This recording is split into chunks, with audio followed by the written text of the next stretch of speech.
You know, maybe if you're just a casualty, not a casualty, that's casual. Yeah. All right, YOLO everybody, it's the man, the myth, the legend, Quad MFT here, and in today's video, boy have I got a video for you guys today. Of course, I'm going to be having my dad on for Father's Sunday Dad Dual Commentary. So Dad, introduce yourself. Hey, what is up, Warriors? It's the Quad Father here, and I want to talk about our experience at PAX. But before that, we've done something new. We started last night. Yeah, we actually have been doing something that I've been wanting to do for quite some time. Originally, basically over the past year, I've been struggling so much with it. It's always been kind of like, oh, I don't know how to do this. I've tried. I've had other people help with me. I've had other people even try to figure it out on their own, and they couldn't. But we've started to live stream on Twitch TV, so it's going to be one of the links down in the description below, twitch.tv/quadmft. I'm going to be streaming quite a bit. I'd say about 4 nights at the least a week. Probably about, to be completely honest with you guys, probably 5 or 6 nights a week that I'll be streaming. But I think that the fact that I'm going to be streaming, it's going to be able to help me be more interactful with you. Help me interact with you guys a lot more and have a lot more fun. I play with subscribers. Right now, the only game I've done so far is Black Ops 2. But go over there, go on Twitch TV, follow me so you guys can get emails and updates and stuff like that whenever I'm going to be streaming. I'll also upload a YouTube video, so make sure to subscribe here if you haven't. Also follow me on Twitter and Facebook. I tweet it out, Instagram, at Facebook, all that stuff.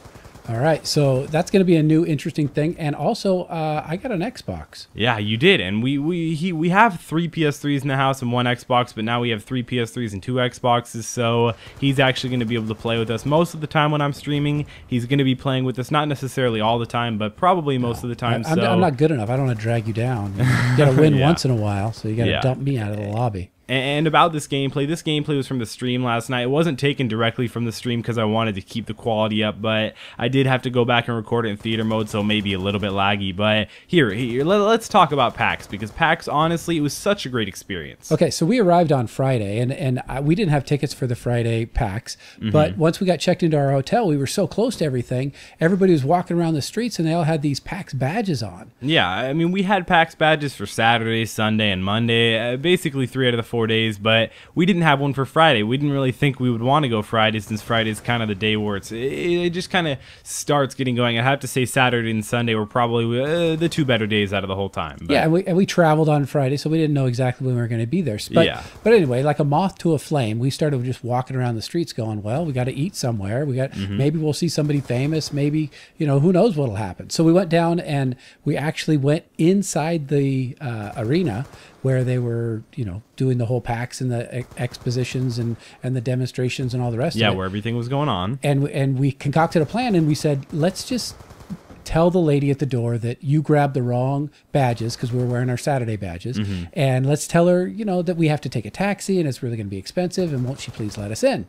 Yeah. So we did a great job of acting. I mean, we both held up our ends of the bargain. We were father-son lying, you know. There you go. Well, pretending. Let's say pretending. Yeah, pretending. Nice word for lie. But anyway, and she didn't buy it.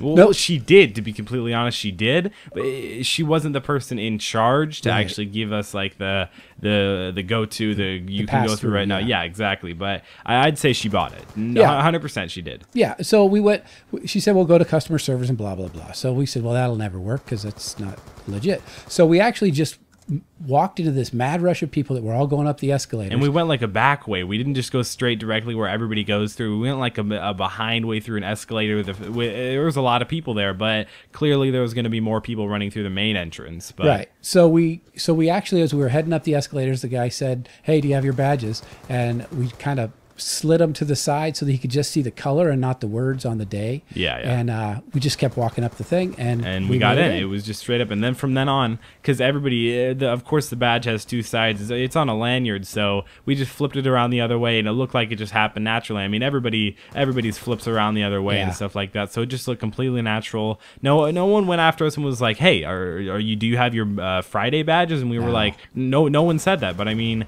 my dad said this to me before, but thoroughly throughout the weekend, and sort of Saturday it started to get more strict. Sunday was really strict, and Monday it was kind of let go a little bit, but it was still really strict. Yeah, and we were lucky we made it in Friday, because you were walking by a guy and you were shoulder to shoulder with him, and you turned and you said, Captain Sparkles? Yeah, and it was him. It was Jordan. He was just right there. And he was actually surprisingly a little bit shorter than I thought, but what can you tell? I mean, it's YouTube, you guys. He was actually pretty cool. He was a really nice guy. We took a picture and stuff like that. At that time, we didn't have our interview stuff, so we didn't get any interviews with him. But I feel like if I would have saw him again, I probably would have gotten an interview with him. But yeah. You got a picture with XRPM, X13? Well, I got an interview. I got an interview with all those guys. I don't really care about pictures. I just like getting to know them and talking to them on Twitter and getting interviews and stuff like that. Yeah, and that's one thing I want to say is, you know, everybody's saying, well, how'd you get those interviews and how did it work out? Everybody you went up and asked was so cool. Everybody said yes. Yeah. I mean, even White Boy, even the biggest guy there, well, not the biggest guy there, Captain Sparkles is more than double his size. But I mean, like, having the fact that White Boy 7th Street, one of the biggest Call of Duty commentators out there, he just said, yeah, we talked and we had fun, and it was a really good time. Yeah, and at the end of that, which you didn't put in the video, he said, because we weren't really holding mics at that point, he said, I probably wouldn't have done it if you didn't have your Machinima shirt on. Yeah, which if you guys don't know Machinima, if you like are partnered with them and like a director and stuff like that, they'll give you shirts and all this cool swag and stuff. Yeah, and you know, everyone was really cool. Chaos X Silencer. Chaos X Silencer was very cool. And Burnsy, we hung out with Burnsy. We hung out with Burnsy a lot. We still talk to Burns. We hung out with TBNR Frags in the airport. Yeah, that was a celebrity We talked sighting. to him for like an hour. Yeah, I mean, it was a lot of fun.